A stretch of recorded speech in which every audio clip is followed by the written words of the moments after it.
I think which is important is that that you should try to diagnose them as precisely as possible. In one sense, there is too much diagnosing of children today, because everybody wants an identity, and so if I get a diagnosis, I can be happy. But on the other hand, it's important to try to determine what is this child's problem. So we have a paradox: we diagnose children all the time just because they behave normally. On the other hand, it's a very good tool for knowing what we should do with them. So it's a question about balancing. I mean, a diagnosis is not a judgment or a box you can live in. It's a tool for understanding the problems the child has. For example, in Denmark, when I was a child, I used to beat other children. I used to fall down from trees. I used to tease my brother and my sister, and I couldn't sit quietly in school. And the teacher would say, "Oh, you're a good boy. You're normal." If a child does like that today, the teacher will say, "This boy has ADHD. He is hyperactive. We should give him some pills." You know, in 10 years, the number of drugs that you give children in Denmark for hyperactivity, and it's always boys, it has increased by 500%. And I think these boys are completely normal. But if you ask a boy to sit quietly in a classroom all day, you make him, disturbo. So I think you should be very careful with the way you use diagnosis, because parents today, they will not accept that their children have problems. They want all their children to be perfect. And that means they always become unhappy, and they always feel that they are not good enough. And I think being a parent is to see your child live with the problems it has and accept it. You cannot live your child's life, and you cannot save it from everything. So why not just accept that children behave the way they do, instead of always diagnosing them? Okay.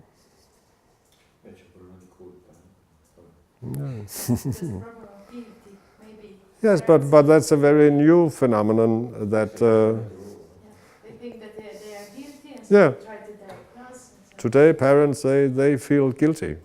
But my parents and my grandparents, they didn't feel guilty about anything. They just said, do something about it, or you'll have to live with it, and if you don't die from it, then you will get stronger. But today, if a child says, meh, then everybody comes running and feel guilty, and modern times. I think that the largest social revolution we have ever made as a species, as humans, has happened since 1955.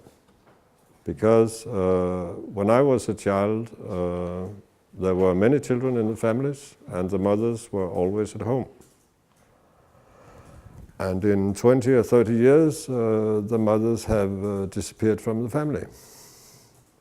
And I'm not blaming anyone, it's just what happens when you go from a rural society to an industrial society. But it completely changed the way that children attach to adults. You know, this morning I was sitting in a cafe in Lugano, and I sat there for 20 minutes seeing people go around, coming out of their shops, and I thought, dove sono I bambini? I didn't see one child in 20 minutes. When I was 17, I made the autostop through Italy because I wanted to see the world. And there were children all over. Children, children, children. Wherever you went, there were children. And people had a very smart way of taking care of all these children, because they took the youngest. For example, if they had a girl, they would give her a dress and very nice shoes, even though they were poor people, and they would spoil her completely. And then when she was 2, bam, then comes the next. So you go into the street, and here comes your sister and your brother, and we spoil your sister and your brother. And this they would do like 12 or 13 times, because they had like 12 or 13 children. So they made sure that the early attachment was okay, and then they made attachment with the next child coming. Okay? That was very economic and very smart. When I was sitting there today, I saw a lot of beautiful young women who were not pregnant, and a lot of beautiful young men. And I thought, what are they doing here? And where is the next generation? 2 years ago, I was in Rome, and I was educating some young Italian psychologists, and they were all around 35, and they were all living with their mother and father, and they had no children because it's so expensive, and you are in an education. So in all of Europe, the birth rate has fallen from here to there in that's one consequence in 30 years. And you can see it all over the world. I went to China. If you have a baby in China with your husband, then the child will go directly straight to the grandparents, because the mother is working 16 hours a day, and so is the father. And if the child goes to kindergarten, it will be in kindergarten from Monday morning to Saturday afternoon. And this goes also for very young children. So the normal way of living for a newborn baby today, that is, when you are around 6 months, you start thinking, this must be mommy. I can recognize her. And the one with the green face, that must be daddy, okay? And then when you are 6 months or maybe 1 year, bang, you go to a daycare, or someone else is looking after you than your parents. And then when you start thinking, this is a nice daycare, I like this way of caring for babies, bang, you go to a kindergarten. So what happens to children today is that they, from they are very, very young, they change caretakers many times during the day. What does that mean for attachment? I don't know. Oh, il telefono. It's closed? Yeah. And